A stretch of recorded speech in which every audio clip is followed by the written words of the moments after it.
أسمو وأجتاز السماء جلالا. ورحمۃ اللہ. محترم ناظرین، امید کرتے ہیں آپ سب بخیر ہی ہوں گے. اللہ آپ سب کو صحت و سلامتی کے ساتھ خوش رکھے.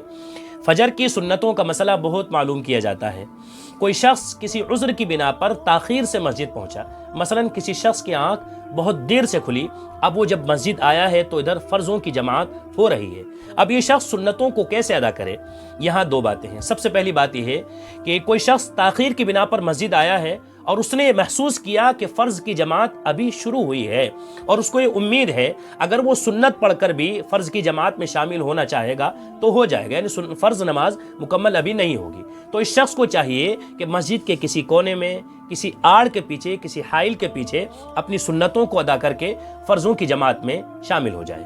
اور دوسرا، اگر یہ شخص اور زیادہ تاخیر سے مسجد آیا ہے، یعنی ابھی ایسے وقت میں آیا ہے کہ اس نے یہ محسوس کیا اگر یہ سنتوں کو پڑھے گا تو یہ فرض نماز مکمل ہو جائے گی، تو شخص کو چاہیے کہ وہ اپنی سنتوں کو ابھی چھوڑ دے اور فرضوں کی جماعت میں شامل ہو کر اپنے فرض نماز مکمل کر لے.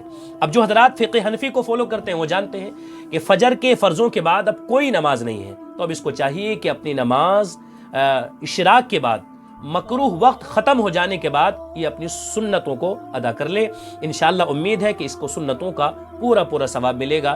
امید ہے کہ آپ کی بات سمجھ میں آئی ہوگی، آپ بھی اس سے فائدہ اٹھائیں اور دوسروں کو بھی اس تک پہنچا دیں. مزید اپنے سوالات کے لیے، دینی مسائل سیکھنے کے لیے آپ ہم سے جڑ سکتے ہیں، آپ ہمیں فالو کر سکتے ہیں. جزاکم اللہ.